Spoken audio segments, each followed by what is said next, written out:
Bonjour à chacun et chacune, ou bonsoir, peu importe pour le moment vous regardez cette vidéo. Ici c'est encore votre hôte. Et je vous salue tous au nom de Jésus, vous êtes sur la fréquence de la parole.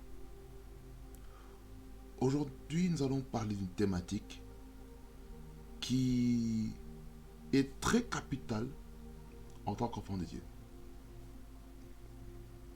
Comme vous avez pu le voir sur Instagram, sur Facebook, le thème de cette vidéo et ceux qui sont aussi sur les plateformes de diffusion de podcasts, sur Spotify, Amazon, qu'est-ce que je dis, Apple et toutes les autres plateformes, ça, Google, sous le nom le podcast de Prophetic Soul Frequency.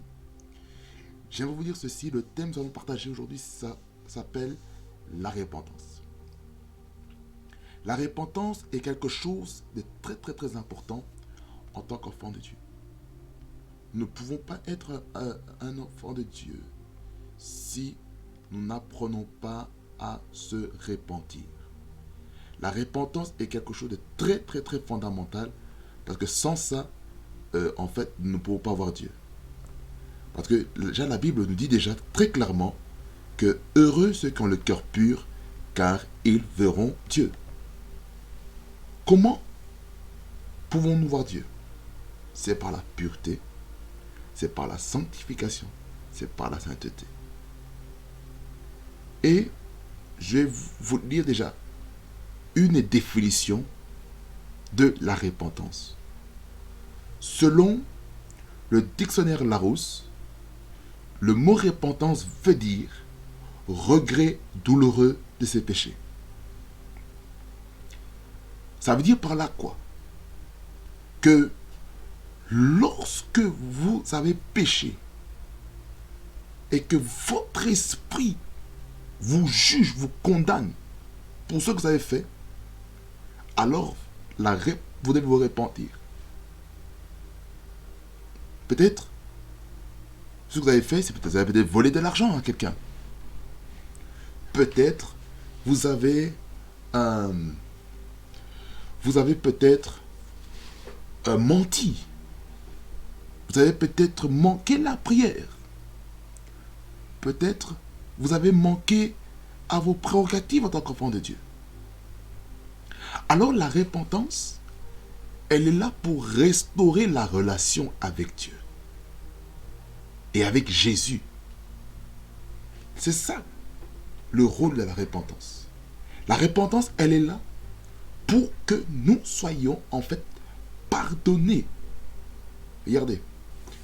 Imaginons que vous avez un fil sur votre main. Ce fil, on peut dire que c'est la relation que vous avez avec le Père Céleste. Et lorsque vous coupez le fil, ça veut dire que la relation est coupée. La relation est coupée et ce qui se passe est que maintenant, vous êtes distant. Mais lorsqu'on doit restaurer la relation, il faut la repentance, c'est quoi? C'est remettre le fil en place. Et là, la relation est restaurée. La repentance.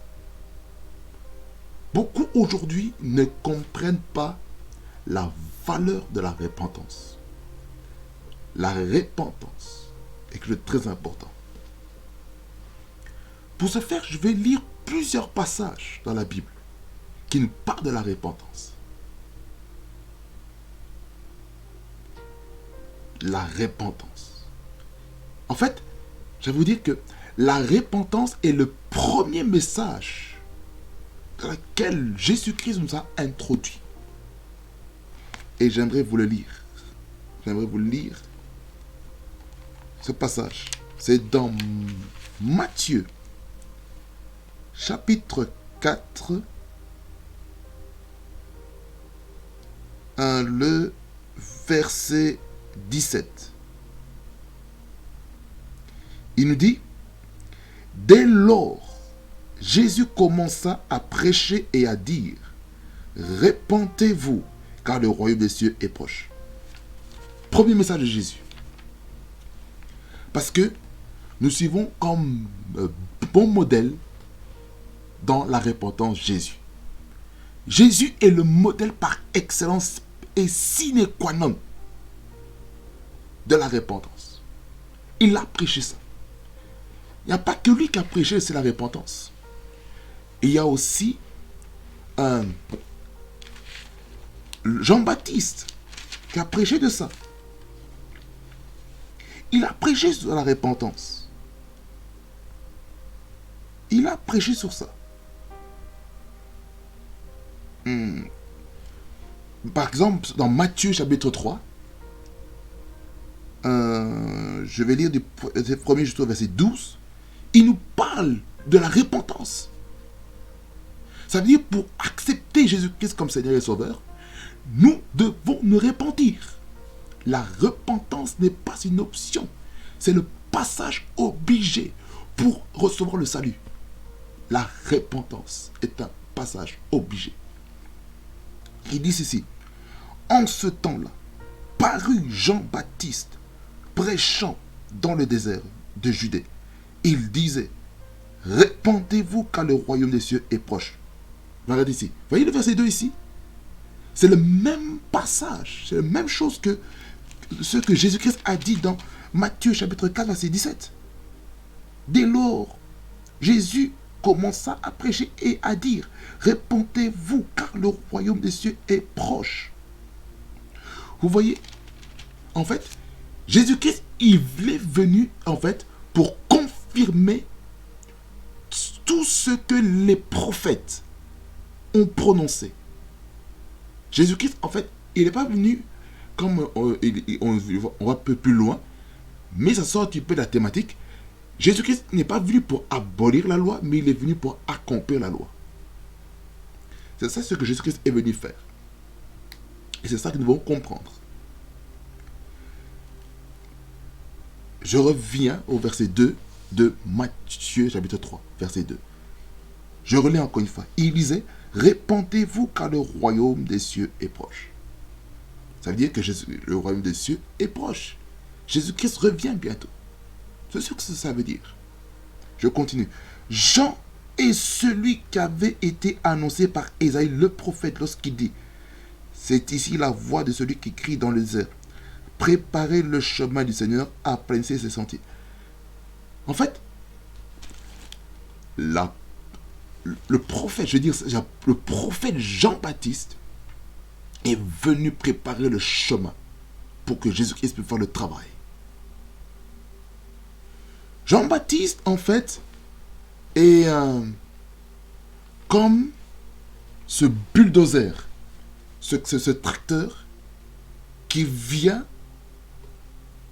dans un terrain agricole et qui retourne la terre afin que lorsque l'agriculteur va venir planter ses semences, que la terre soit déjà fertile, afin que la terre soit déjà en bonne qualité, afin que la terre soit bien mou, afin que lorsque la semence va être plantée, ce qui va se passer, lorsque l'eau ou la pluie va venir dessus, la semence va porter du fruit, ça va grandir. Voyez, Jean-Baptiste, il était venu pour ça.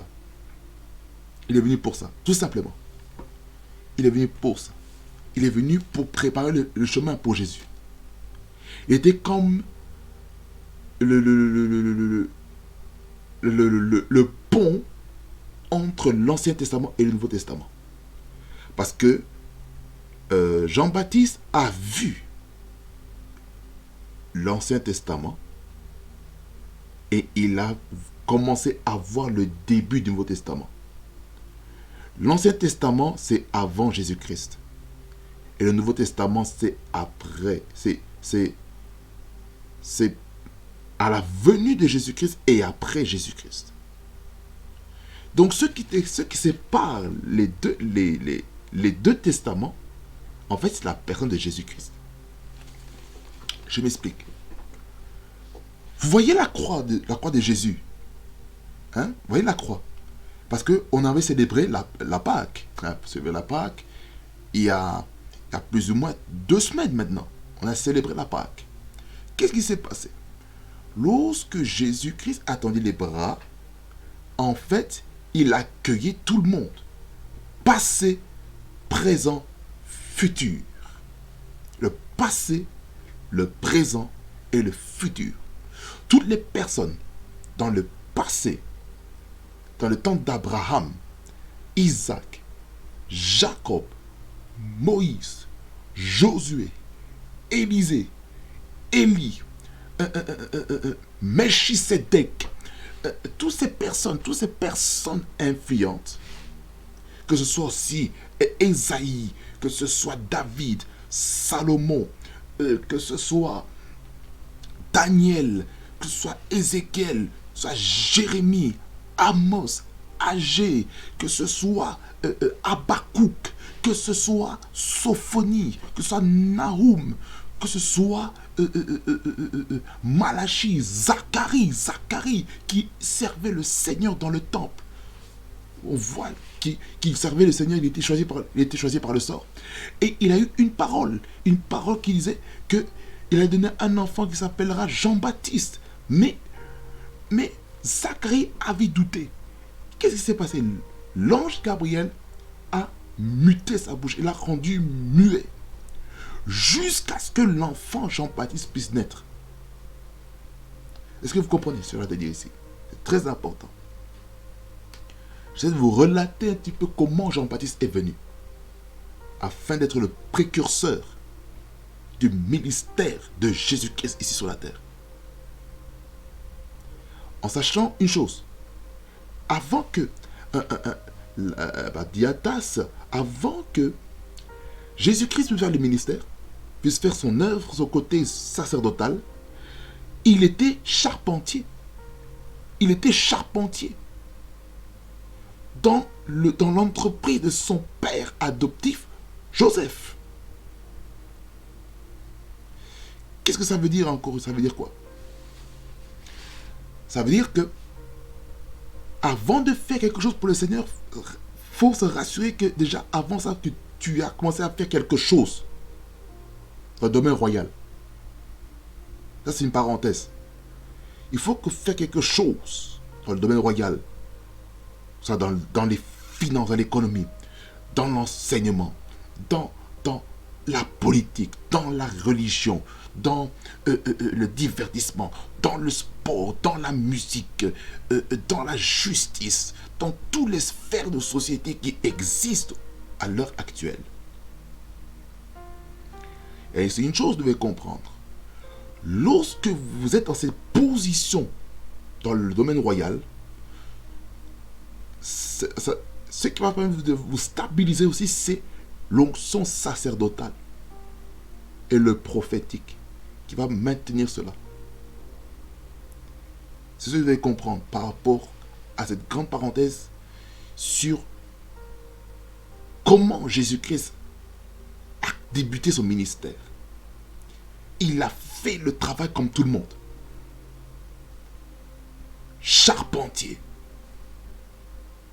Et il a même été méprisé. Les gens ont mal parlé de lui. Pourquoi? Parce que on ne considérait pas Jésus. Ça, c'est un problème. Alors, j'aimerais vous dire, ne méprisez plus quelqu'un. Il ne faut pas mépriser l'histoire de quelqu'un. Ça se fait pas. Retournons à notre passage. Verset 4. Jean avait un vêtement de poil de chameau et une ceinture de cuir autour des reins. Il se nourrissait de sauterelles et de miel sauvage. Les habitants de Jérusalem, de toute la Judée et de tout le pays des environs de Jourdain se rendaient auprès de lui. Et confessant leurs péchés, ils se faisaient baptiser par lui par les eaux du Jourdain. Donc, Ici, nous comprenons ici une chose encore. Que la repentance conduit au baptême. En fait, on ne peut pas être baptisé sans la repentance. Je répète encore une fois, pour ceux qui n'ont pas compris. On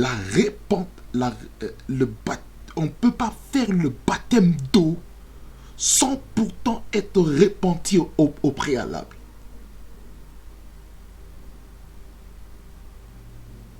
Est-ce que vous comprenez? On ne peut pas entrer dans l'eau du baptême sans la repentance. Je vais encore aller encore plus loin. Concernant la Sainte Seine, nous ne pouvons pas prendre la Sainte Seine sans pourtant être repenti au préalable. Parce que si on ne se répand pas, la Sainte Seine va devenir un jugement contre votre vie. Est-ce que vous me comprenez? Est-ce que vous me comprenez? C'est ça de me comprendre. Que tu ne peux pas voir Dieu sans la repentance. Ça veut dire, par rapport à la repentance, par rapport à la repentance, il faut confesser. C'est ce qu'on comprend ici. La repentance, il faut confesser. Il ne faut pas dire, oh Seigneur, pardonne-moi pour tous mes péchés, pour tous les péchés que j'ai commis. S'il y a un péché que j'ai commis, Seigneur, pardonne-moi.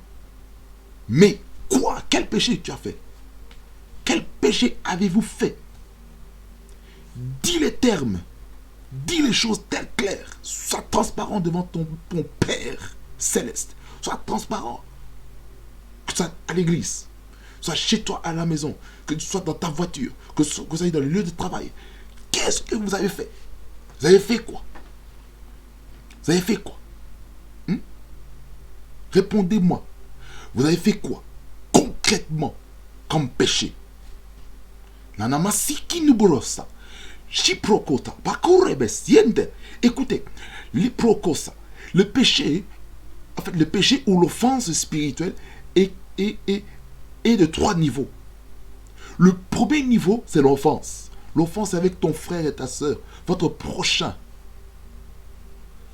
Peut-être votre père, votre mère, votre frère, votre soeur, votre neveu, votre nièce, votre tante, votre tonton, votre grand-mère, votre grand-père, vos beaux-frères. En fait, toutes les personnes qui sont au même niveau que vous, soit collègues, soit vos supérieurs, c'est-à-dire ceux qui sont plus âgés que vous, et ceux qui sont inférieurs à vous, en âge, en maturité, en position de leadership. En fait, toute offense, en fait, être confessée devant Dieu et devant les hommes. C'est-à-dire que l'offense peut être libérée de ça. Il faut une réconciliation. Réconciliation. La réconciliation, c'est une repentance aussi. Il y a certaines repentances qui n'ont même pas besoin de prière. Il y a des repentances. Il faut aller voir la personne que tu as offensée. Va voir la personne que tu as offensée ou va voir la personne qui t'a offensé. Dis, voilà, vois ce que tu m'avais dit là. Ça m'a blessé. Si cette personne reconnaît son erreur, là, il y a restauration de la relation. Alors maintenant, vous pouvez avancer. Main dans la main. Mais maintenant, là, je parle même du principe de conflit de résolution. Ça, c'est une parenthèse. Premier niveau, le niveau de résolution des conflits, vous allez un à un, privé. En privé, vous dites voilà ce qui s'est passé, tac, tac, tac, tac, tac. En fait, mettez tout sur la table dans le respect et dans l'amour. Ne confrontez pas dans le but d'ouvrir encore la plaie. Vous êtes là, en fait, pour résoudre le problème afin que vous ayez la paix dans le cœur. Oui, vous avez peut-être pardonné, dit Seigneur, mon frère, ma soeur, pardonne-moi pour avoir offensé. Vous dites cela. Et après avoir dit ces choses, il y a une restauration, il y a une guérison qui se passe. C'est comme si lorsque vous pardonnez les uns les autres, c'est comme s'il y a une restauration qui se passe. Est-ce que vous comprenez? Cela est très important, cela est très capital. On ne peut pas entrer dans la présence de Dieu avec l'amertume, avec la haine contre quelqu'un, avec l'animosité. Et c'est à cause de ça, à cause de l'animosité, des querelles, des disputes, des colportages, le fait d'être des gossips dans les dos des gens, qui fait en sorte que nous, chrétiens, nous sommes dévalorisés aux yeux des autres parce que nous ne représentons pas bien le royaume des cieux.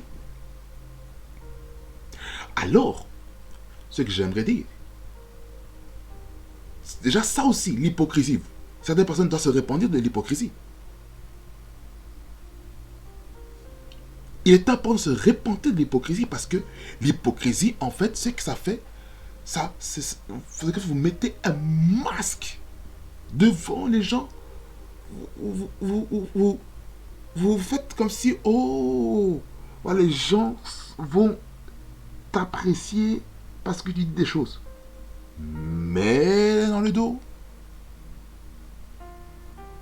vous n'êtes pas si angélique que ça, malheureusement. D'où l'importance d'être vrai. La repentance, en fait, est là afin qu'on soit vrai devant Dieu. Il faut qu'on soit vrai devant Dieu.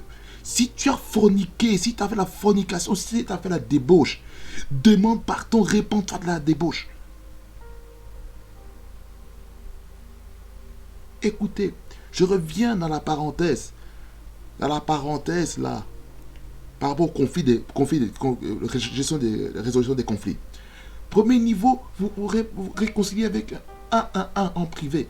Si ça ne va pas, tu prends 2-3 personnes neutres qui vont essayer de résoudre cette affaire. Si ça ne va pas, troisième niveau, église. L'église, ça veut dire le pasteur, le berger de l'église, l'ange de l'église que Dieu a établi dans l'assemblée locale. Tu vas faire cette personne, dit voilà ce qui se passe, ça. S'il refuse d'écouter l'homme de Dieu, alors là, l'ultime recours, c'est quoi? L'excommunication. C'est le considérer comme un païen, comme un publicain. Pourquoi? Parce que cette personne ne comprend pas, ne veut pas rester dans l'unité. Parenthèse fermée, on revient. Ça, c'était le premier niveau, offense. Deuxième niveau, c'est le péché. Péché, maintenant, c'est par rapport entre vous et Dieu, votre relation verticale. Le premier niveau, c'était la relation horizontale. Deuxième niveau, c'est vertical. Vertical. Ça veut dire par là quoi? Tu as fait des choses qu'il ne fallait pas. Tu as peut-être désobéi à la parole de Dieu. Tu as peut-être manqué la prière. Tu as peut-être été distrait de la prière. Il faut te repentir de ça. Peut-être tu as fait des engagements devant Dieu que tu n'as pas honorés. Mais il faut se repentir. Par exemple, tu n'as pas payé ta dîme. Il faut se repentir de ne pas avoir payé la dîme. Peut-être tu n'as pas pu donner les offrandes. Les offrandes, c'est volontaire de toute manière. Sont les Écritures. De toute manière, j'en parlerai un petit peu des différents types de dons qui existent dans la Bible. J'en parlerai ça un petit peu. Les différents dons qui existent. Les différents dons. Nous allons essayer d'explorer un petit peu ce mystère-là. Mais je reviens dans le péché. Il y a deux catégories de péché. Il y a ce qu'on appelle le péché de commission. Il y a le péché d'omission. Le péché de commission, c'est ce que tu as commis qu'il ne fallait pas. L'impudicité. Je vais vous lire. Galates chapitre 5, le 19 à 21. Galates,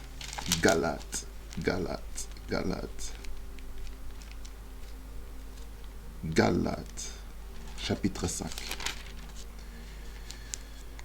Mais je vais commencer par rapport à la marche avec l'esprit. Le verset 15 avant le verset 16. Et je vais le lire jusqu'au verset 21. Je vais vous lire. Je dis, il dit ici, je dis donc, marchez selon l'esprit et vous n'accomplirez pas les désirs de la chair. On comprend que le péché de commission, c'est ce qui a à voir avec la chair. Car la chair a des désirs contraires à ceux de l'esprit. Et l'esprit en a de contraires à ceux de la chair. Ils sont opposés afin que vous ne fassiez point ce que vous voudriez. Ça veut dire ceci que il y a une lutte entre ce que le Saint-Esprit veut faire en toi et ce que la chair veut que tu fasses. C'est ça que lorsque vous lisez dans Romains chapitre 7, on parle de cette lutte, de cette loi entre la loi spirituelle et la loi charnelle. Je vous encourage à aller lire Romains 7, qui parle de cela. Verset 18, il dit ici, dans Galates 5, il dit, si vous êtes conduits par l'esprit, vous n'êtes point sous la loi. Or, les œuvres de la chair sont évidentes. Voilà où commence maintenant le péché de commission. Le péché de commission commence à partir d'ici, verset 19. Ce sont la débauche. La débauche. La débauche. La débauche. Deuxième niveau, péché de commission. La débauche. C'est-à-dire avoir des relations sexuelles et tout ça. Des choses, faire des choses qu'il ne faut pas. La débauche. Il faut se repentir de ça. La débauche. Deuxièmement, la deuxième chose qu'il faut se repentir, c'est l'impureté. Qu'est-ce que vous avez fait qui vous a rendu impur? Je vais vous dire que lorsque vous lisez, par exemple, le livre d'Exode, le livre de Deutéronome, le livre de Lévitique, je vais vous dire, on parle beaucoup de la sanctification, de la pureté. Allez lire ce livre un peu, ces livres-là. La sanctification, la pureté des lois, des lois sanitaires. Comme on parle aujourd'hui du Covid-19, on parle de la pandémie, on parle du cancer, on parle des tumeurs, on parle de tous les virus qui existent. Virus saisonniers, virus, des virus sexuellement transmissibles, et tout ça, des maladies, des MST, toutes ces choses. Des lois sanitaires. On disait que ceux qui étaient lépreux ne pouvaient pas s'approcher du temple. Ils devaient être excommuniés, ils devaient entrer en quarantaine. Marie, complètement appelée Myriam, dans Nombre 12, la grande sœur de Moïse, qui s'est rebellée avec son frère Aaron, qui était le sacrificateur. Qu'est-ce qui s'est passé en fait? Elle s'est rebellée, pensant que c'était... Elle se disait en elle-même, oh, pourquoi il n'y a que Dieu qui parle seulement à Moïse, et moi, si je suis prophétesse, Dieu aussi me parle. L'orgueil aussi d'être confessé. L'orgueil. Et là, le problème ici, il y a aussi la familiarité. La familiarité, il faut se répandre la familiarité aussi. La familiarité. Dans, je ne trompe pas, le chapitre 14 ou le chapitre 16 du même chapitre, on parle de la rébellion de Corée, Dathan et Abiram. C'est quoi? C'est le soulèvement public, le soulèvement de masse. Il faut se répandre de ça. Suketeribo seta ekotaya liprokosa. La troisième chose, il faut se répandre ici, le dérèglement. Dérèglement dans tous les sens, sexuel, alimentaire, toutes ces choses doivent être répandues de ça. L'idolâtrie. Pas seulement l'idolâtrie en fait des statues. Non, pas seulement ça. L'idolâtrie, c'est toutes ces choses qui prennent la place de Dieu. Il faut se répandre de ça. La magie. Ah, la magie. Vous devez vous repentir de ça. Si vous faites ces choses, vous avez ces pratiques-là, vous devez vous repentir de ça.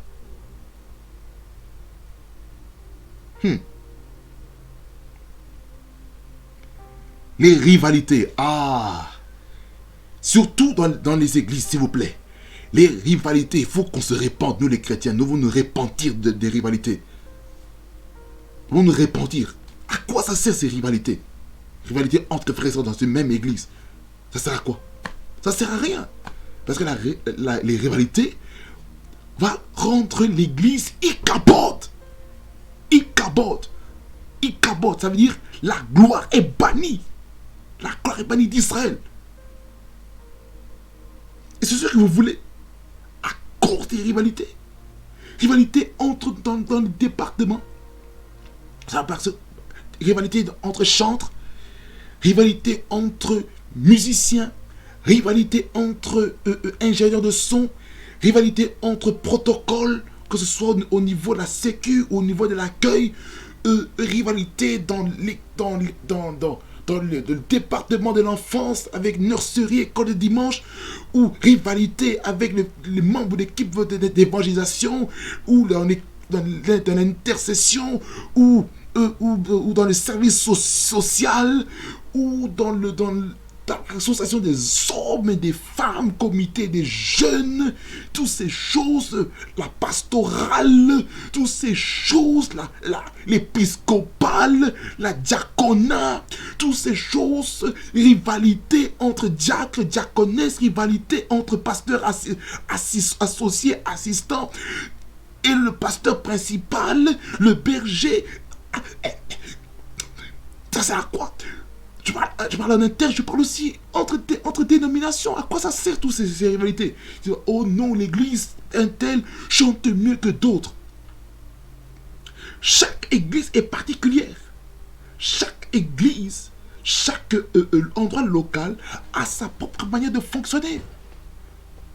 Par exemple, j'apprécie la grâce prophétique quand j'écoute certaines assemblées qui ont quelque chose que je n'ai pas. J'apprécie ça. J'aspire à ces choses. Je vous assure, les choses que j'admire, les choses que j'honore, les grâces, les onctions que j'honore dans la vie de mon frère, de ma soeur en Christ, lorsqu'ils ont quelque chose que je n'ai pas, je vais vous dire, à un moment donné, ce que ces gens possèdent commence à venir à moi. Je vous dis la vérité. Et tout regarde ça.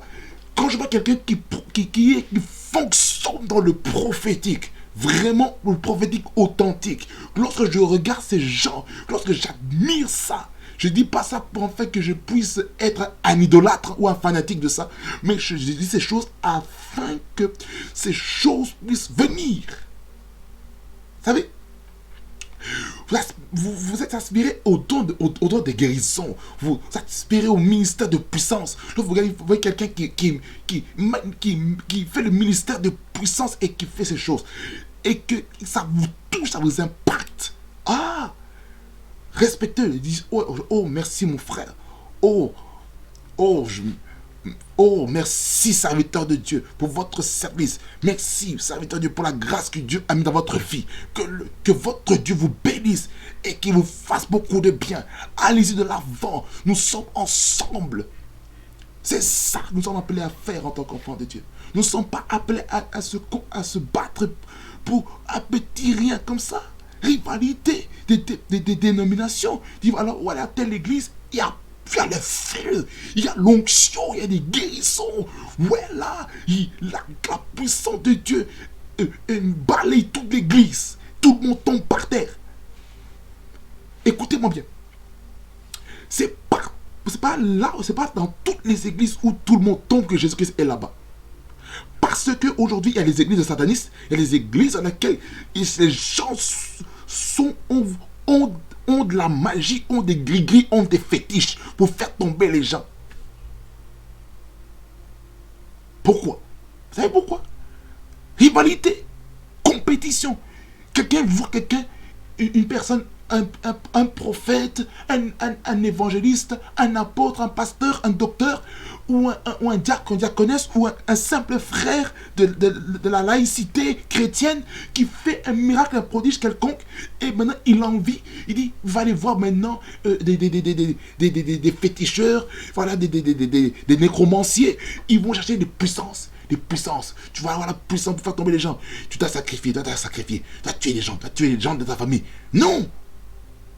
What on earth is going on? What is going on with the church today? What is going on? Pourquoi sommes-nous en rivalité les uns envers les autres? Nous devons sérieusement se repentir, Église de Dieu, contre les rivalités. Les rivalités font retarder le programme de Dieu. Les rivalités, vous enlevez. Je n'ai plus le temps avec tous ces rivalités, toutes ces choses qui n'en vaut même pas la peine. Pourquoi me rivaliser avec mon pasteur? Pourquoi me rivaliser avec mon frère et ma soeur du département de musique qui fait bien son travail? Pourquoi? À quoi ça sert? À quoi ça sert? À quoi ça sert? Je demande qu'on en fasse. À quoi ça sert? Ça sert à rien, les rivalités. Les rivalités, ça va vous détruire. Les querelles, l'autre point à se repentir, les querelles. Se disputer en plein culte, en pleine église. Tu entres, Aïe. C'est pourquoi je comprends, mais pourquoi il faut venir à l'église préparé. Ne viens pas à l'église sans préparation spirituelle au préalable. Tu vas aller là-bas, tu ne sais pas ce que le diable a prévu dans le monde spirituel contre l'assemblée locale dans laquelle tu vas aller. Et il a peut-être semé l'esprit des querelles dans tout le sanctuaire. Tu vas là-dedans, après le culte, vous vous disputez, vous bagarrez et vous perdez la parole que vous avez reçue. Pourquoi? Parce que le diable a semé l'esprit des querelles et des disputes dans l'église. C'est pourquoi venez toujours à l'église. Préparé. Il faut venir préparer. Il faut venir à l'église. Préparer dans la prière. Préparer dans le jeûne pour d'autres. Vous devez même prier avant de venir à l'église. En fait, lorsque vous venez le dimanche, c'est pas juste faut pas juste attendre le dimanche pour prier, pour aller à l'église. Non. C'est toute la semaine.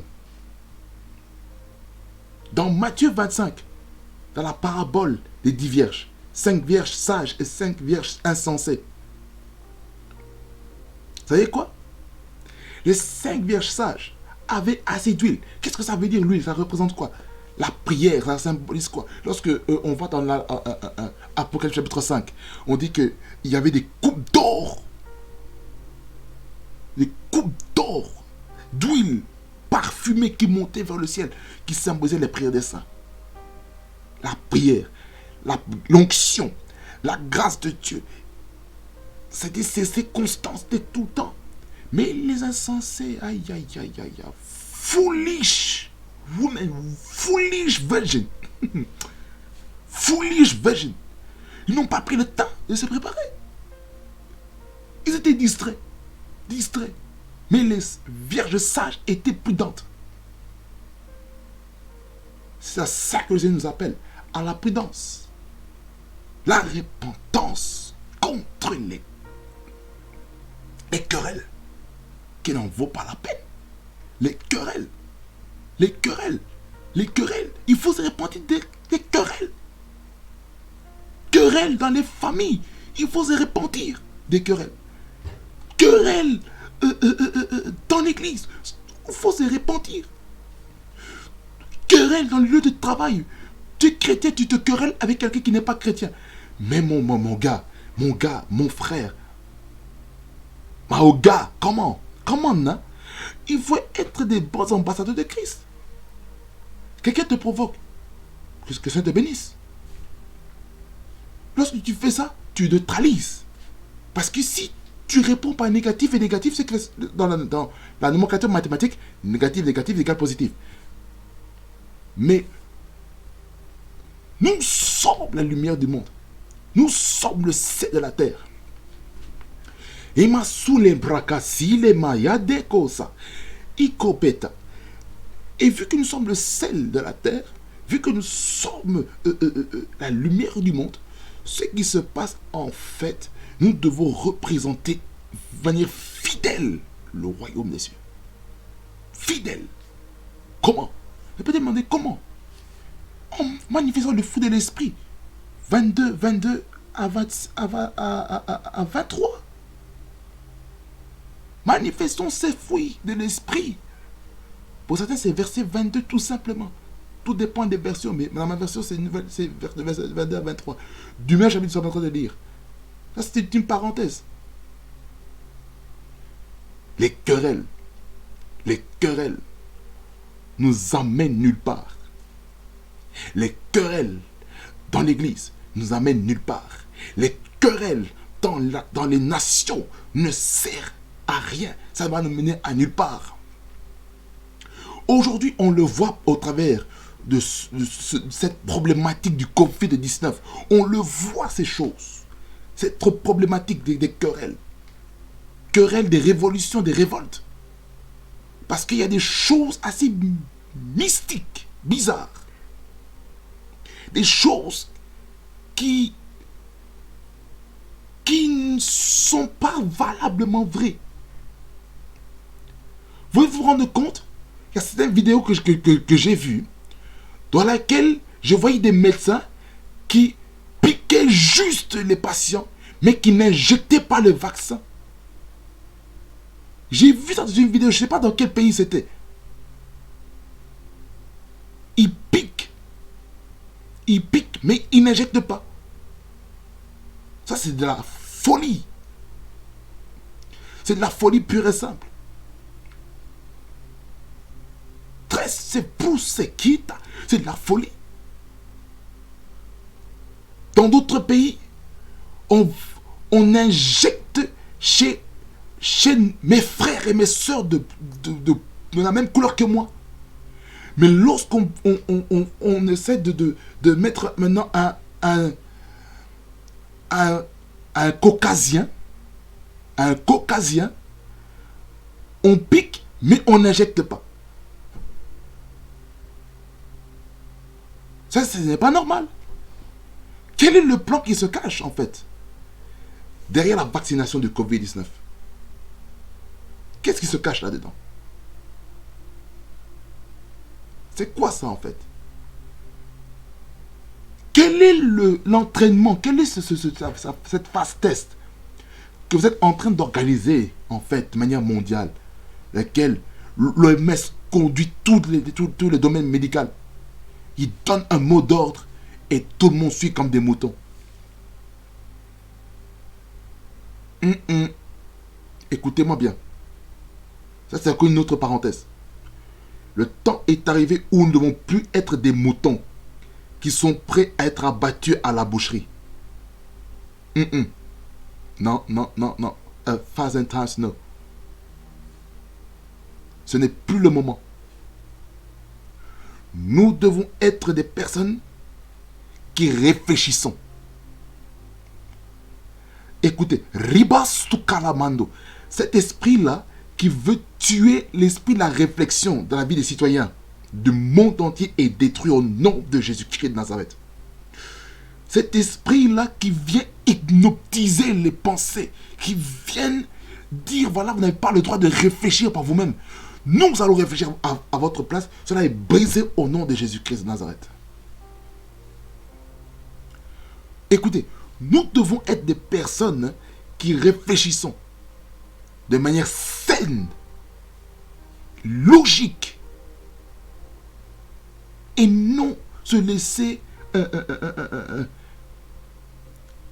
injecter des choses qui est à contre-courant, qui ne correspond pas aux valeurs dans lesquelles nous sommes. Vous comprenez? Il faut réfléchir. Dans Luc 14, on nous parle un peu du prix du disciple là. Luc 14, 26, jusque vers la fin. On nous parle du que un architecte, un bâtisseur de maison, un maçon qui veut construire une maison doit faire le cahier des charges pour savoir ce qui va se faire. Est-ce qu'on sera capable de le tenir sur le long terme? On parle aussi deuxièmement d'une armée de 10 000 militaires face à un adversaire qui a 20 000. Est-ce qu'on sera capable de les battre? Et si l'adversaire est déjà loin, on envoie un porte-parole qui va dire, voilà, excuse-nous. C'est à ça que nous sommes appelés. À être des personnes qui réfléchissent, qui calculent les coûts. Là, maintenant, avec ce que j'ai, est-ce que je serai accompli ce projet? Est-ce que, en faisant ça, quelles sont les répercussions? C'est à ça que vous êtes appelés à faire.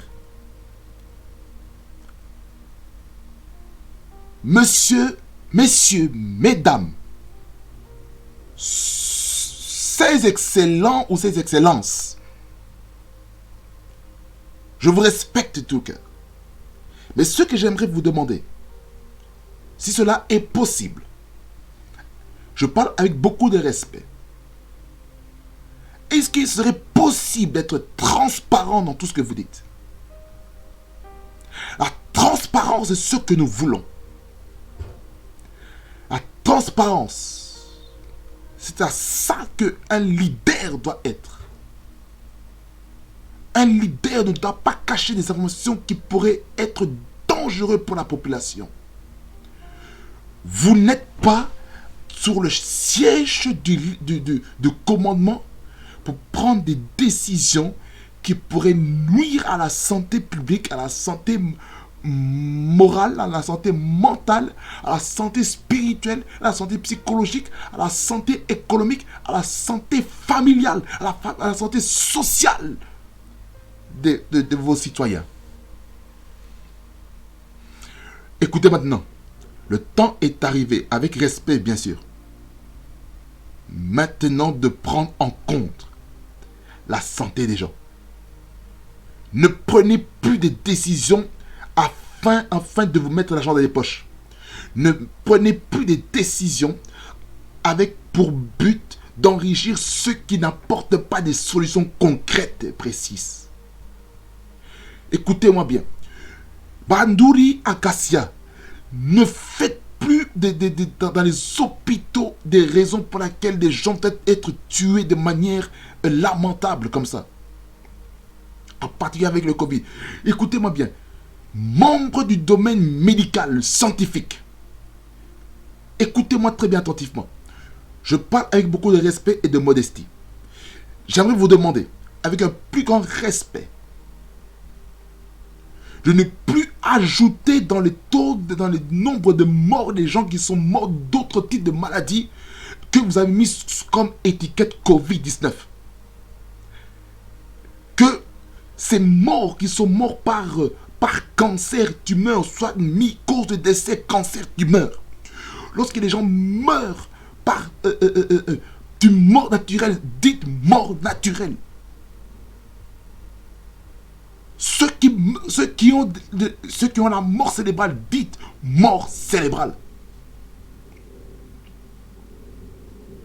Ceux qui sont morts par arrêt cardiaque, dites raison de décès arrêt cardiaque.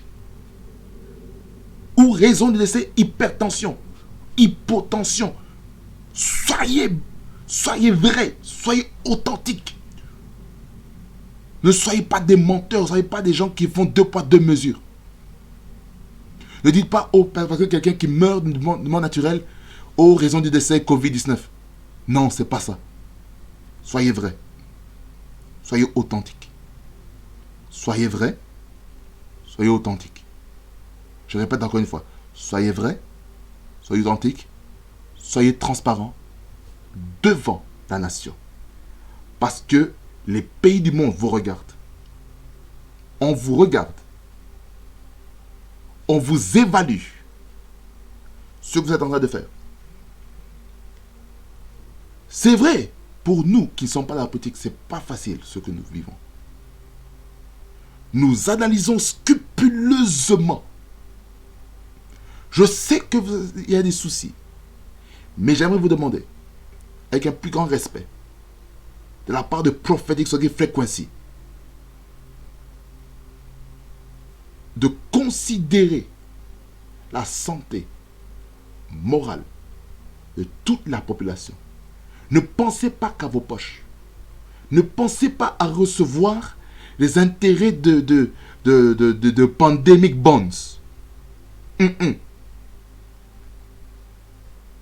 Ne vous laissez pas corrompre par les lobbies pharmaceutiques.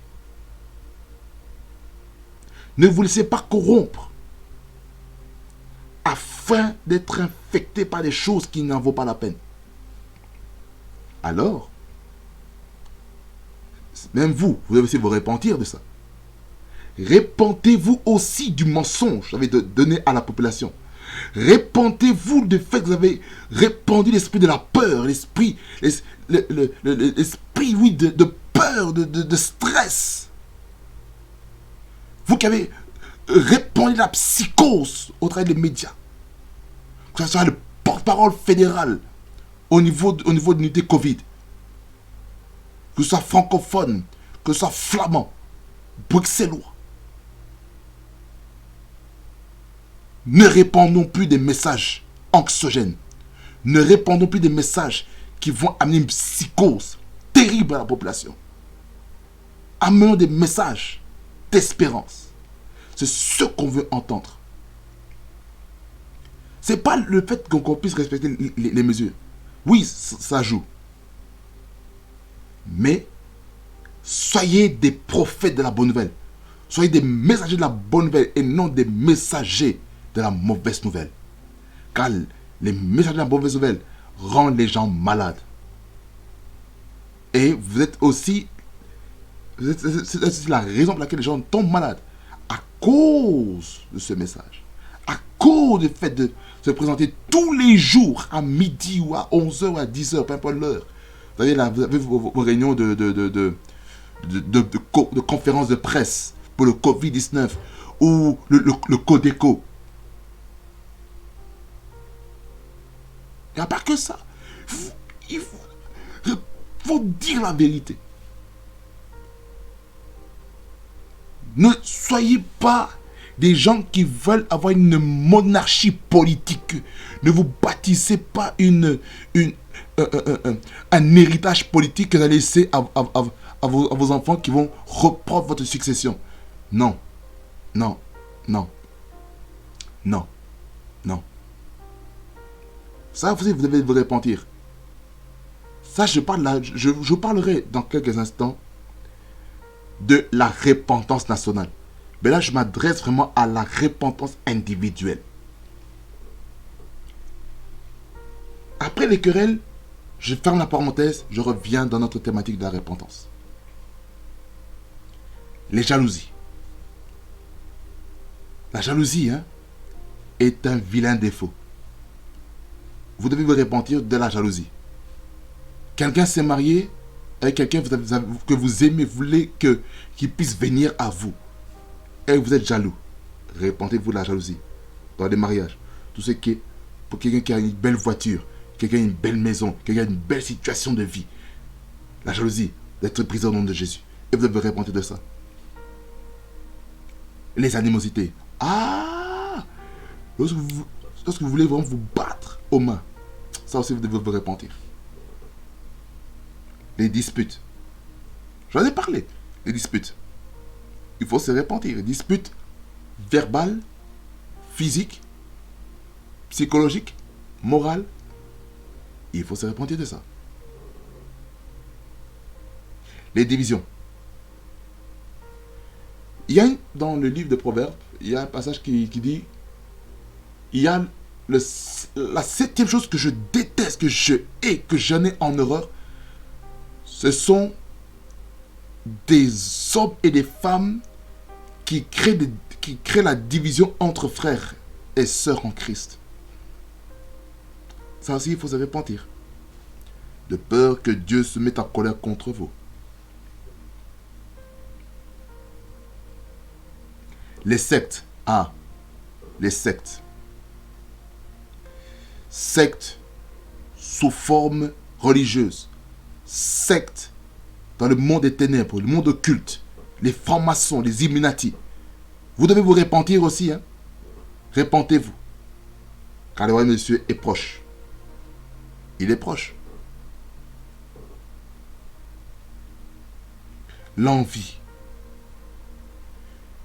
Tu n'as pas assez de moyens, mais pourquoi tu envies ton frère qui a une belle voiture comme ça? Pourquoi tu veux te mettre la corde au cou pour avoir la chose? Fini. Répondez-vous de ça. L'ivrognerie. Oh. Ça, c'est pour les personnes qui boivent régulièrement. Oui. Les gens qui boivent régulièrement. Qui sont prêts à boire 3 litres, 4 litres, 5 litres, 10 litres d'alcool. Au point d'être complètement bourré. En train de vomir par-ci par-là. Surtout les jeunes. Répentez-vous de ça. Hein? Vous devez vous repentir. Parce que ce que vous faites, en fait, vous soyez homme ou femme, je vais vous dire ceci. Vous êtes en train de transmettre indirectement dans votre prochaine génération. C'est-à-dire que lorsque vos enfants naîtront, ils vont reprendre la même chose, mais à un degré, vous ne pouvez pas vous imaginer. Faites attention, répentez-vous de ça aussi. Cassez ce système-là afin que votre enfant, votre futur enfant qui va naître, ne va pas subir les actes que son père ou sa mère a produits. Allez fessoyer parce qu'on est jeune.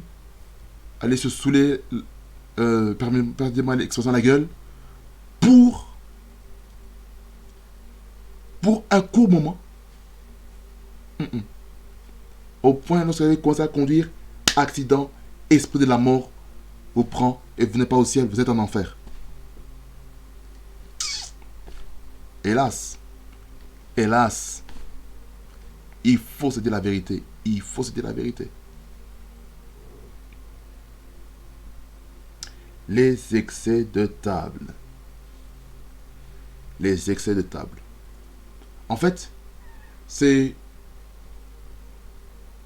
de faire des choses. C'est le fait de, par exemple, quelqu'un qui mange beaucoup. Tu manges, au point où tu arrives pas à manger, ton ventre te fait mal. Excès de table. Après avoir mangé, tu es complètement mal. Pourquoi? Parce que tu as fait un excès de table. Ça, c'est un péché. Il faut se repentir aussi des excès de table. Tu te sers et tu n'arrives plus à manger. Excès de table. Tu voulais goûter des plats que ton corps n'est pas habitué, mais tu en as mangé beaucoup. Et puis après, tu comptes avoir des indigestions. Pourquoi? Parce que ton estomac n'était pas habitué. Ça aussi, il faut se repentir. Et toutes les choses semblables.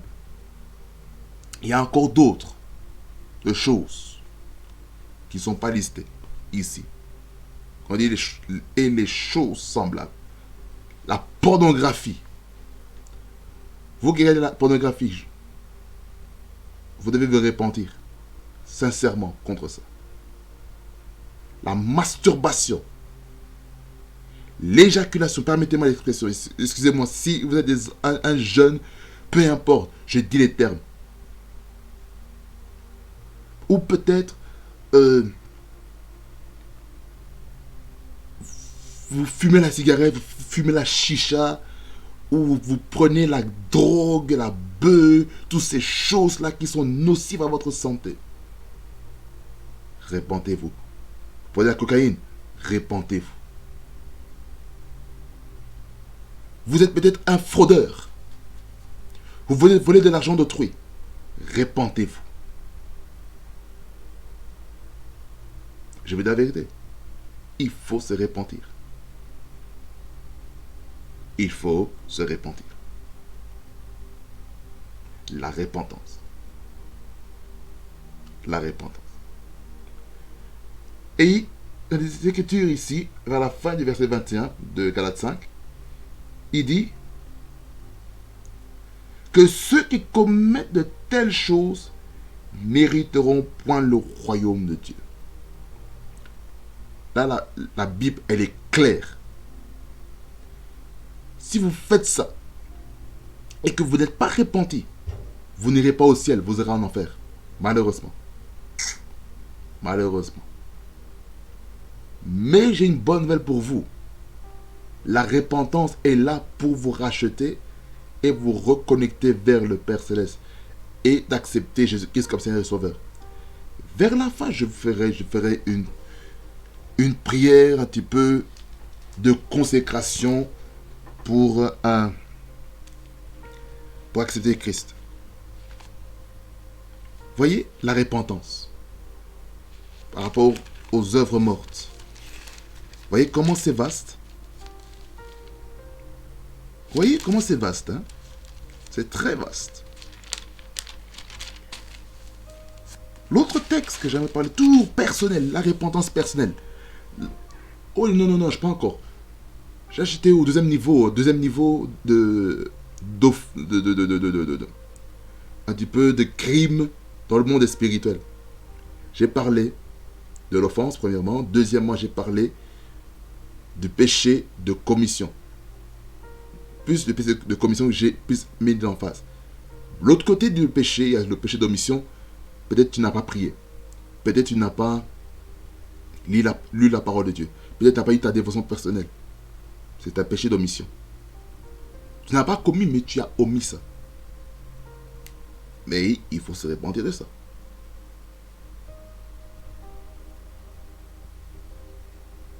Le péché d'omission, peut-être tu n'as peut-être pas donné ton offrande, tu n'as peut-être pas donné ta dîme.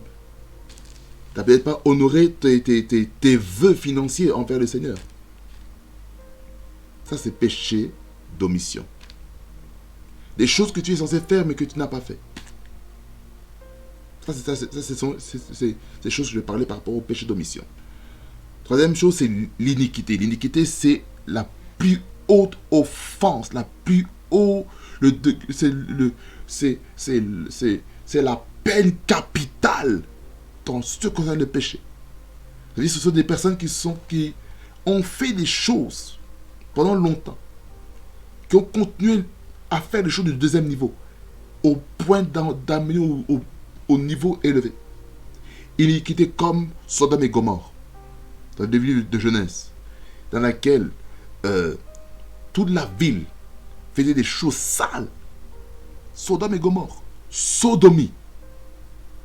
C'est là où il y avait l'homosexualité, malheureusement.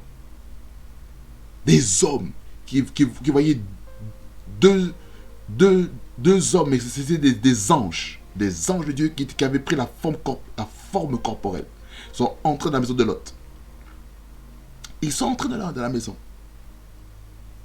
Mais l'esprit de violence sexuelle, l'esprit du viol, l'esprit de l'homosexualité et le lesbianisme était fort dans cette ville. Des hommes qui couchent avec des hommes. Écoutez, ceux qui sont dans le lobby LGBT, écoutez-moi bien, je n'ai rien contre vous. Je vous aime en tant qu'être humain. Je vous aime en tant qu'être humain. Mais la pratique, je la condamne. Fermement. Mais je vous respecte en ce que vous croyez. Et pour moi, pour ma part, ça ne correspond pas à ce que ces Saintes Écritures me disent.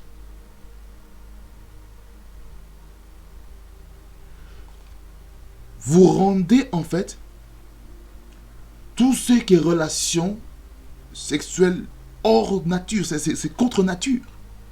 C'est contre nature. Un homme qui couche avec un homme, comme s'il couchait avec une femme, c'est contre nature. Une femme qui couche avec une autre femme, comme s'il couchait avec un homme, mais c'est contre nature. Ma question est celle-ci. j'ai pas prévu, mais je vais le dire. Imaginez maintenant, vous êtes deux hommes. Vous couchez ensemble. Ma question est ceci. Qui va enfanter? Qui va enfanter? Qui parmi vous deux sera la femme? Qui aura la force d'être engrossé? Qui? Je pose la question.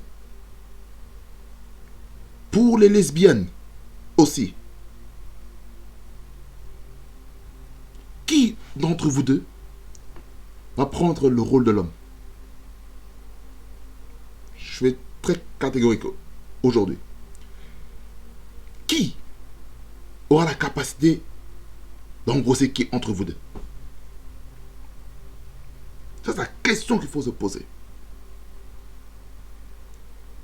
La question qu'il faut se poser. Qui va vous donner la semence afin que vous deux puissiez enfanter?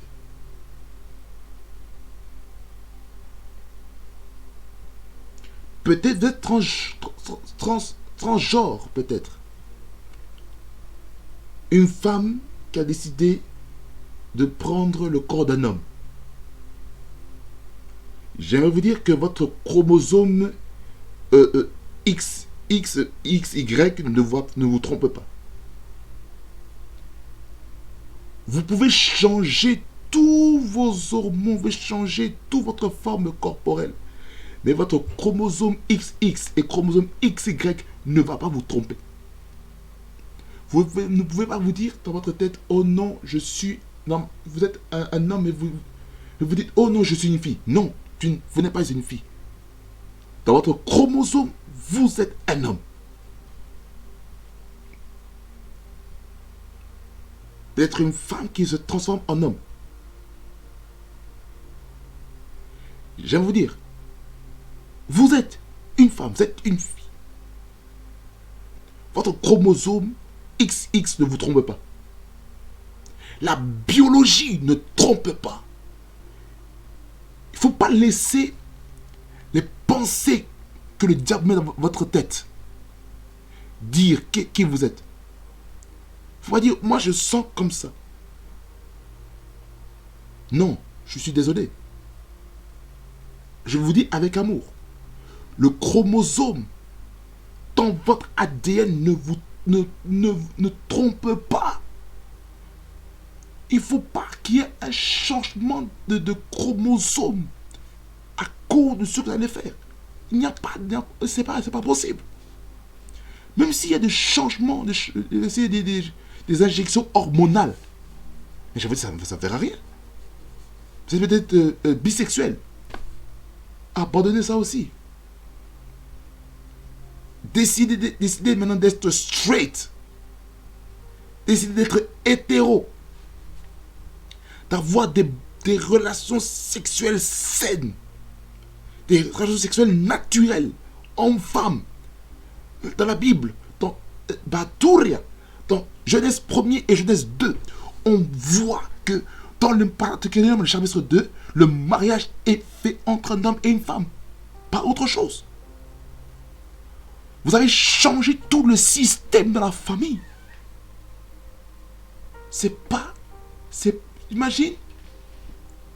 Imaginez-vous, maintenant dans une maison. Maintenant, il y a deux mamans à la maison. Maman. Imaginez-vous l'enfant qui va à l'école. Va dire, est-ce que tu as papa? J'ai dit, non, j'ai pas de papa. J'ai deux mamans à la maison. Ah! Quel drame! Ou un gosse va dire, est-ce que tu as une maman? Non, j'ai deux papas. C'est grave, hein? Et puis ça a poussé les enfants maintenant à changer l'orientation sexuelle à cause du mauvais modèle parental qui a été accepté à cause de ce lobby. Et ce lobby doit se repentir de leurs pratiques. Mais, en tant qu'être humain, je vous apprécie. J'apprécie aussi votre détermination par rapport à votre point de vue. Je vous respecte pour ça. Mais la pratique, je la condamne. Mais vous, en tant qu'être humain, je vous accepte. Ça, je vous l'ai dit clair et net. C'est pour ça que pour vous, j'ai un verset qui va vous aider. Dans 1 Jean 1er, verset 9, qui dit, si nous confessons nos péchés, il est fidèle et juste pour nous les pardonner et pour nous purifier de toute iniquité. J'ai parlé tout à l'heure de la confession. Confesser ses péchés, ce qu'on a fait. Je vous ai parlé aussi des œuvres de la chair, de laquelle nous devons nous repentir. J'en ai parlé de ça. Et j'aimerais vous dire ceci, que lorsque vous faites cela, lorsque vous repentez sérieusement, ce qui va se passer en fait, ça va complètement enlever tous les péchés dans le livre de votre vie. Parce que je vais vous dire, à vous tous, chacun a un livre. Il y a un tribunal. Il y a le tribunal, il y a le trône blanc de Dieu. Comme dans l'anglais, the white throne judgment. C'est le trône du Père qui va juger toutes les personnes qui n'ont pas accepté Jésus-Christ comme Seigneur et Sauveur. Vous serez jugés pour vos œuvres. Et si votre nom n'est pas trouvé dans le livre de vie, avec beaucoup d'amour, vous risquez d'aller en enfer et le feu éternel va connaître à vous brûler. Les démons vont vous tourmenter. Vos dents vont commencer à grincer. Vous allez commencer à pleurer, à hurler de douleur. C'est éternel. C'est éternel. La gêne, l'enfer, le lac de feu. Vous n'aimerez pas être dans cet endroit, n'est-ce pas? Alors, décidez aujourd'hui d'accepter Jésus-Christ. Là, je parlais de manière personnelle. Maintenant, il y a aussi l'aspect national. L'aspect national, c'est dans 2 Chroniques 7, verset 14, qui dit, si mon peuple, sur qui est invoqué mon nom, s'humilie, prie et cherche ma face, et s'il se détourne de ses mauvaises voies, je l'exaucerai des cieux, je lui pardonnerai son péché, et je guérirai son pays. Simple, très simple, très simple. La nation a péché, ou l'assemblée des saints a péché. Convoquez une assemblée solennelle. Une réunion, une fête, une convocation solennelle. S'il faut une journée, s'il faut une semaine, s'il faut un mois de convocation solennelle, de repentance sincère, je vais vous dire ce qui se passe. Ce qui se passe dans un pays. Regardez. Si un peuple sur qui est invoqué mon nom s'humilie, ça veut dire dans la repentance, il y a l'aspect de l'humilité. Ça veut dire que nous devons être humbles de reconnaître ses erreurs. En tant que personne, en tant que famille, en tant que nation, en tant qu'assemblée locale, nous devons apprendre l'humilité. Avoir l'humilité, avoir la sincérité du cœur, comme j'ai dit précédemment. La sincérité. La sincérité. L'humilité, premièrement. Deuxièmement, prière. La prière. La repentance ne peut pas se faire sans la prière. Lorsque vous repentez, il faut que la bouche s'ouvre. Il n'y a pas de repentance en fermant la bouche. Tu es là, tu écoutes l'instrumental, tu es comme ceci. Et tu penses la repentance dans ta pensée. Mais ta bouche n'a rien dit. Il n'a rien dit. Tu fermes tes yeux tout simplement. Tu ne dis rien. Tu ne dis rien. Ce n'est pas ça qu'on est appelé à faire. Nous sommes appelés à, lorsque fermez les yeux, ouvrez la bouche. La Bible déclare que c'est de l'abondance du cœur que la bouche parle. La repentance ne peut pas avoir lieu tant que la bouche n'a pas parlé. Et ce qui sort de ta bouche, votre bouche doit concorder avec ce que le cœur dit. Qu'est-ce que votre cœur ressent? Il faut ressortir ces choses. Et lorsque vous ressortez ces choses, Dieu fait des grandes choses. Deuxième chose, prière. Troisième chose, chercher Dieu. C'est-à-dire qu'il faut chercher Dieu de tout son cœur. Ça va être très important. Cherche ma face. Et si se détourne de ces mauvaises voies. La repentance aussi, c'est faire quoi? C'est faire demi-tour. Demi-tour. Dans le GPS, lorsqu'on roule en voiture, ce qui se passe, on dit, par exemple, lorsque vous arrivez au rond-point, faites demi-tour dès que possible. Faites demi-tour dès que possible, c'est ça la repentance. Tu vas dans un chemin qui va t'amener à la destruction. Faites demi-tour dès que possible. Peut-être dans ton chemin, votre chemin, il y a peut-être un nid de poule, ou peut-être il y a des travaux, et tu veux continuer là-bas, et puis tu t'encastres, bam, il y a un camion là qui est devant toi, mais tu n'as pas vu parce que tu n'écoutes pas le GPS. Le GPS, c'est quoi? C'est le Saint-Esprit. Le GPS, c'est quoi aussi? C'est la parole de Dieu. Vous voulez écouter la voix de Dieu? Les écrits. C'est ça. Il faut écouter la parole de Dieu. Non seulement écouter la parole de Dieu, mais appliquer.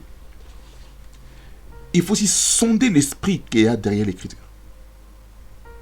Il faut sonder les Écritures. Il faut sonder les Écritures. Pas juste écouter, mais sonder les Écritures. Il faut sonder les Écritures. Oh my God. Il faut sonder les Écritures. Lorsque vous sondez les Écritures, vous allez voir ce que Dieu va faire. Qu'est-ce qui se passe lorsqu'on s'est humilié, lorsqu'on a prié, lorsqu'on a cherché la face de Dieu, et lorsqu'on a fait demi-tour de ces mauvaises voies? Mais le Seigneur va commencer à répondre à vos prières. La repentance fait en sorte que vos prières sont répondues à une vitesse éclair. La repentance aussi peut libérer la puissance de Dieu. La repentance, le sang de Jésus, peut libérer la puissance.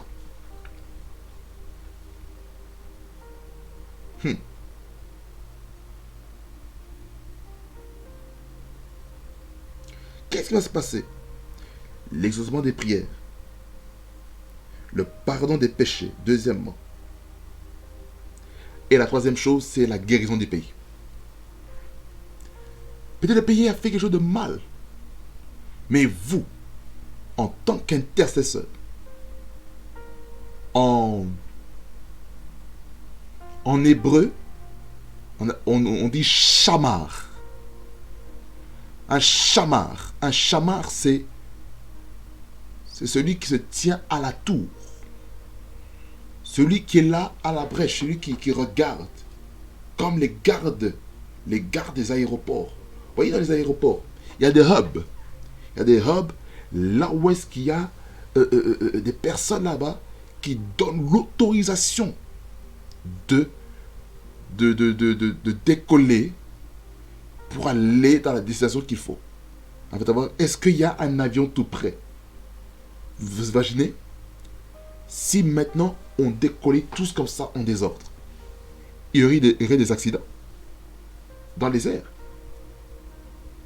Et ça, c'est dangereux. Ça peut être très, très latal. Parce que la latalité sera très grande. C'est pour ça, lorsque un gouvernement ou une nation s'est mal comportée, mais vous, en tant qu'enfant de Dieu, vous pouvez prier pour la nation. Dites, Père, pardonne notre nation, la Belgique, pardonne la nation, pardonne telle nation pour tel acte, pardonne les États-Unis pour le racisme, pardonne aux policiers de Minneapolis qui a tué cet Afro-Américain dans sa voiture et qui est décédé suite à ses blessures. Tu déclares ce que la nation a fait, ce que les autorités ont fait. Tu représentes la nation. Voilà ce qu'on a fait. Et lorsqu'on fait ça, j'aimerais vous dire, ça va guérir le pays. Ça va guérir le pays. Alors, que ça vous plaise abondamment pour sa parole. Vous avez écouté avec attention, avec précision. Maintenant, quelle est la chose que tu dois te répondre? Quelle est cette chose qui a fait que vous êtes détourné des voies de Dieu? Qu'est-ce qui a fait que votre communion avec Dieu a été interrompue à un temps donné?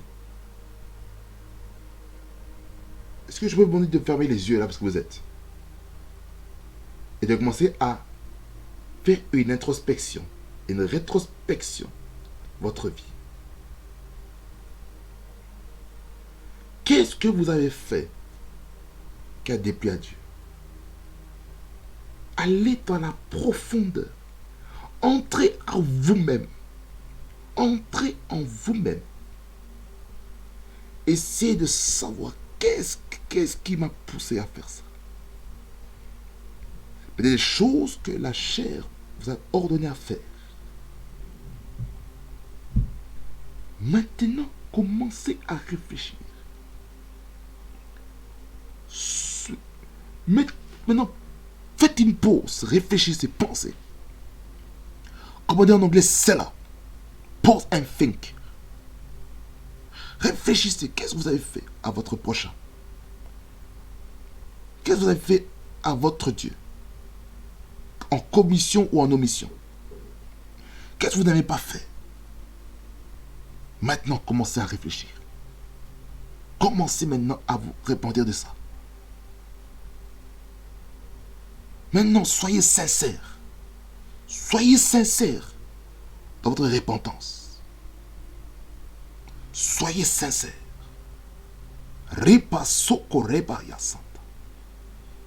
Soyez sincères pendant que vous allez faire cette prière. Soyez sincères. Si vous êtes retrouvés dans ces choses que j'ai citées, repentez-vous de ces choses.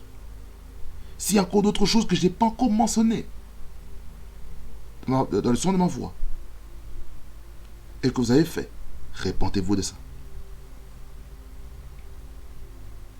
Repentez-vous de ça. Parce que Dieu veut vous restaurer. Ou peut-être vous n'êtes pas chrétien, mais vous êtes reconnu dans ce message. Vous êtes reconnu. Vous êtes reconnu d'avoir fait ces choses que j'ai décrites dans Galates 5. Du verset 19 au verset 21. Vous vous rendez compte? Vous avez fait ces choses. J'aimerais vous dire que ce n'est pas trop tard. Il y a un nouveau départ qui est prévu pour vous. Il y a un nouveau départ. Il y a un nouveau départ pour vous. Car Jésus-Christ a payé un grand prix pour vous. Il est mort à la croix afin que vous soyez sauvés. Il est mort à la croix afin que la vie du péché soit complètement brisée. Il est mort à la croix afin que vous puissiez devenir fils et filles du royaume de Dieu. Car le Seigneur Jésus veut faire de vous le citoyen de son royaume. Et ce n'est pas par hasard. Il y a 2 semaines, on a célébré la Pâque. Ce temps où nous sommes commémorés la crucifixion, l'ensevelissement de Jésus et sa résurrection. Il est ressuscité d'entre les morts. Il est ressuscité. Shikabayento Korema Santa. Il est ressuscité d'entre les morts. Pour vous.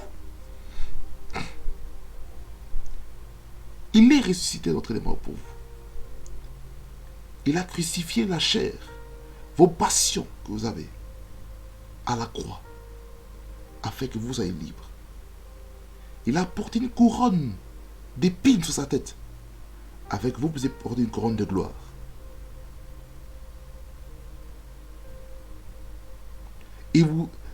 Il a été flagellé, afin que vous qui êtes malade, vous soyez guéris. Ema sukataya basanta. Yanamaye sente kiri basukuro bobo sente kiri bashika. Yanadama sute kiri basata kabakata. Ce moment-ci est un moment très solennel. Très solennel. Et pour vous qui n'avez pas encore accepté Jésus-Christ comme Seigneur et Sauveur, faites cette prière-ci. Pendant ce temps, vous qui êtes toujours dans la prière de repentance, continuez. Mais si vous voulez donner votre vie à Christ maintenant, faites cette prière avec moi. Seigneur Jésus, je te remercie pour ta parole qui est venue me parler directement. Seigneur Jésus, je me reconnais et je m'identifie à toutes ces choses que ton serviteur a citées. Seigneur, je me répands de tout péché, de commission et d'omission. Je me répands de toute offense occasionnée à mon prochain. Je me répands de l'iniquité qui est la plus haute offense capitale du royaume des cieux. Père, pardonne-moi de tout péché que j'ai commis devant toi. Aie pitié de moi. Aie pitié de moi. Aie pitié de ma mauvaise conduite. Aie pitié de mon mauvais caractère. Aie pitié de tout système de raisonnement qui ne glorifiait pas ton nom. Je me répands de toutes les pratiques abominables devant toi. C'est pourquoi, Seigneur, en ce jour, je t'accepte comme mon Seigneur et mon Sauveur. Seigneur Jésus, je déclare par ma bouche que toutes les choses anciennes sont passées et que tout devienne nouvelle. Je proclame par ma bouche et je déclare publiquement ou en privé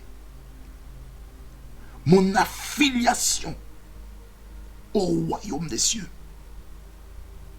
Je proclame, je suis citoyen du ciel. Je proclame que mon nom est inscrit dans le livre de vie. Je proclame que j'ai la puissance et l'autorité de devenir fils et fille de Dieu. Merci Seigneur Jésus pour ton amour envers moi. Merci Seigneur Jésus de me remplir de ton amour.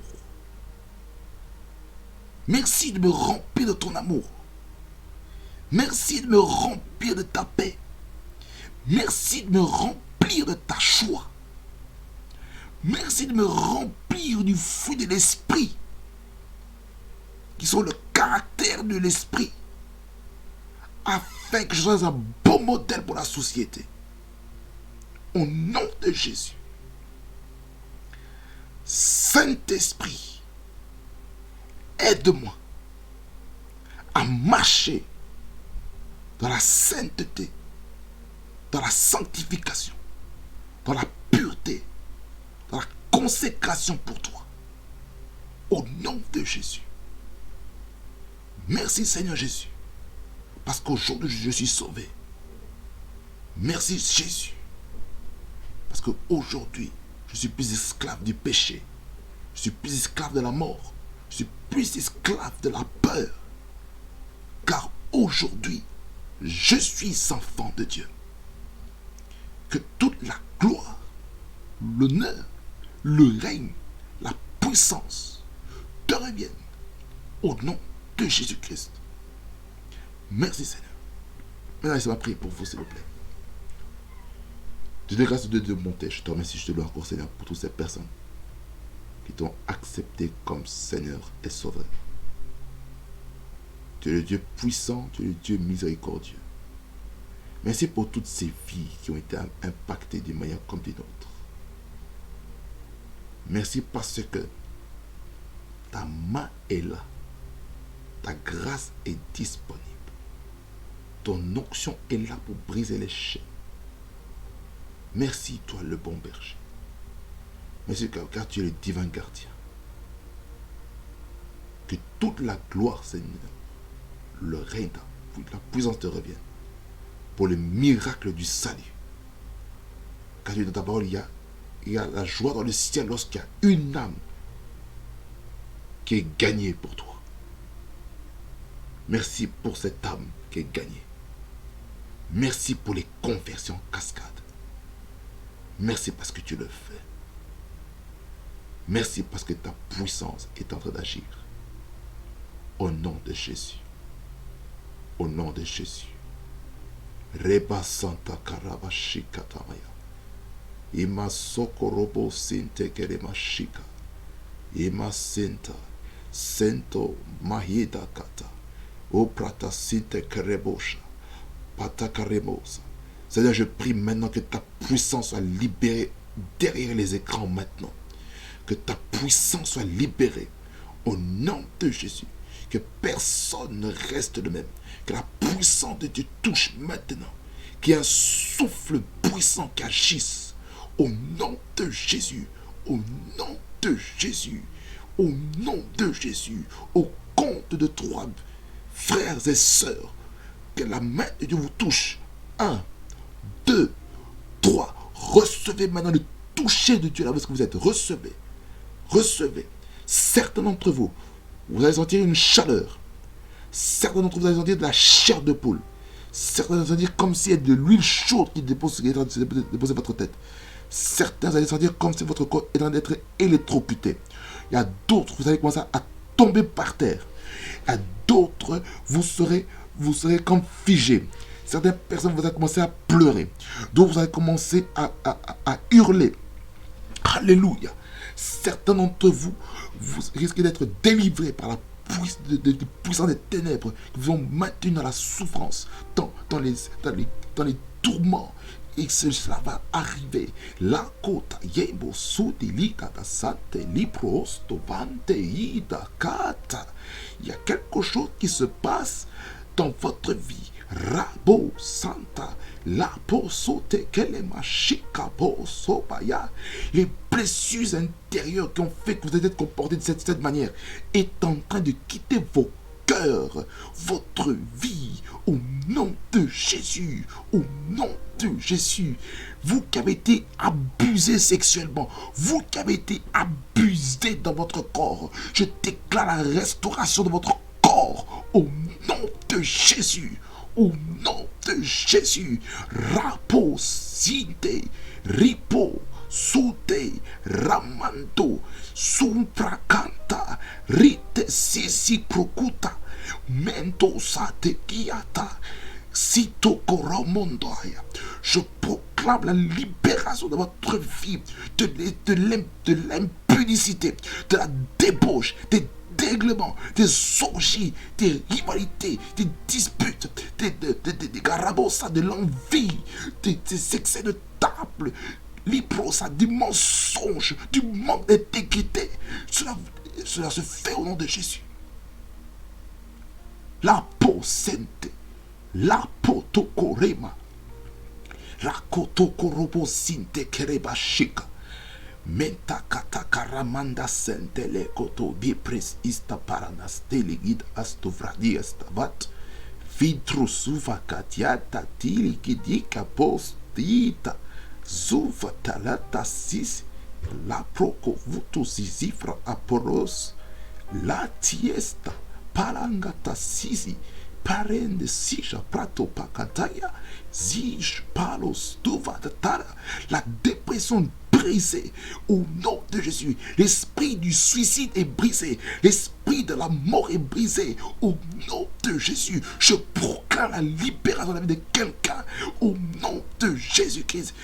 Au nom de Jésus, qui est en conflit avec ses parents, qui est en conflit avec son épouse, qui est en conflit avec son époux, qui est en conflit avec ses enfants, qui est en conflit avec les membres de sa famille, qui est en conflit avec son patron de l'entreprise, qui était en conflit avec ses collègues de travail, qui était en froid avec ses collègues de classe, avec son professeur, avec son directeur, avec le recteur, les éducateurs et éducatrices. Je proclame maintenant une guérison au nom de Jésus. Seigneur, merci pour ce que tu fais dans la vie de quelqu'un. Rakasanta Karembo Sieti Dakasa. La puissance de Dieu est libérée dans vos maisons. Il y a l'atmosphère de gloire dans votre chambre, dans votre salon, derrière votre télévision, votre GSM, derrière votre tablette, derrière votre ordinateur, derrière votre... Oui, au travers de vos écouteurs, pendant que vous écoutez aussi sur le podcast de Prophétique Fréquency et sur YouTube, la puissance de Dieu vous affecte au nom de Jésus. Au nom de Jésus, ça vous affecte. La puissance de Dieu est dégagée. Repos Santa Kayabo Sotelibra Katosa. Oh, la puissance de Dieu est sur vous. La puissance de Dieu est sur vous. Repos Soto Korobo Shikabakosa Tayabosa. Lipata kalebo koto korobo site kerebo sante. Ripo kota yaba sote riba sota. La puissance de Dieu vous touche. La puissance de Dieu vous touche. Au nom de Jésus. Au nom de Jésus. Ripo shika. La puissance de Dieu est là. Ça vous touche. Ça vous touche. Encore une fois. 1, 2, 3. Recevez. La puissance de Dieu vous touche maintenant. Alléluia. Alléluia. Merci de me toucher de Dieu. Merci Seigneur. Maintenant Seigneur, amène maintenant la paix. Un vent de paix maintenant. Vous avez toutes ces personnes qui sont affectées d'une manière comme d'une autre. Au nom de Jésus. Merci de me toucher.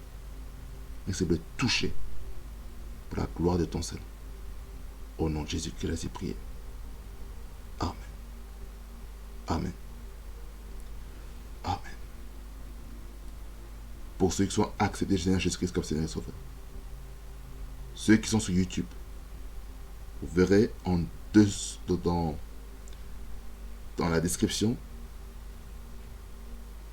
le lien, que ce soit sur Google Forms ou sur Microsoft Forms, peu importe, vous aurez un formulaire avec nom, prénom et avec votre adresse, plutôt votre ville. Et je vais essayer un petit peu d'être en relais avec vous, avec le numéro de téléphone ou par email, afin qu'on puisse entretenir, afin que je puisse commencer à faire aussi le processus un peu d'affermissement. Ou s'il faut que je vous dirige vers une église qui est tout près de la vôtre, j'aimerais aussi vous la diriger aussi. Et si l'église sur laquelle vous êtes où la ville vous a dit il n'y a pas d'église, en tout cas, je vous inviterai aussi à vous connecter non seulement sur Prophétique Frequency, ici sur YouTube, mais suivez-moi aussi sur TikTok. Suivez-moi aussi sur TikTok, aussi sur PS Frequency. Je prêche aussi là-bas pendant maximum 1 minute. Et il y a des bonnes choses qui se passent. Il y a des bonnes choses qui se passent. Il y a des bonnes choses qui se passent. Et vous ne serez pas déçus du tout. Ça, je vous le garantis. Ça, je vous le garantis. Vous ne serez pas le même. Ça, je vous le garantis. Votre vie sera plus jamais la même. En tout cas, si vous êtes par exemple de la province de Liège, vous êtes le bienvenu. Je vous dirigerai aussi dans l'église. C'est une église vraiment où la parole est prêchée dans la vérité, dans l'authenticité. Que ça vous bénisse abondamment, fasse beaucoup de bien. Nous sommes arrivés à la fin de notre programme intitulé La fréquence de la parole. Car ce fut vraiment un beau moment de vous avoir et vraiment que ça vous bénisse abondamment et qu'il vous restaure. Et pour vous qui avez accepté Jésus comme Seigneur et Sauveur, vous êtes bienvenus à la famille de Dieu. Ça me fait plaisir de vous appeler maintenant mon frère, ma soeur, parce que Dieu a des grandes choses à faire avec vous. Et je suis convaincu que vous serez vraiment une source de bénédiction pour votre génération. Et ce que Dieu a fait dans votre vie aujourd'hui, communiquez aussi à vos semblables, afin que la puissance de Dieu puisse être libérée avec puissance et efficacité. Allez, que ça vous plaise abondamment. Si c'était la fréquence de la parole. Et nous terminons ainsi. Prophétique Soki Frequency. La fréquence qui vous amène près du trône de Dieu. Be blessed in Jesus' name and see you for the next episode.